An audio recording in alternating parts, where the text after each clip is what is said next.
गद्दे का स्पैन चल रहा है। गद्दा जो गद्दे का इसको बनाया जा रहा है। यहाँ से इसके अंदर मशीन के अंदर जाके यहाँ से निकल के गया, अब यहाँ से काटा जाएगा। यहाँ से कटने के बाद फिर उसके बाद वो सामने देखिए गद्दे बनकर तैयार हो जाएंगे इंशाल्लाह। ये इधर सामने काटा जा रहा है, ये इधर सामने है।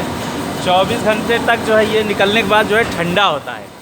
24 घंटे तक जो है निकलने के बाद ये ठंडा होता है, और उसके बाद जो है फिर ये यहाँ से ये जाएगा बन के इंशाल्लाह मार्केट में, और वहाँ जाकर जो है तैयार होता है।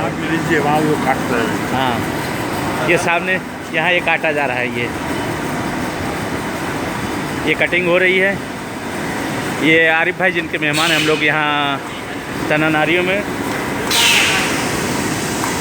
ये कारखाना, ये इसकी कटिंग हो रही है।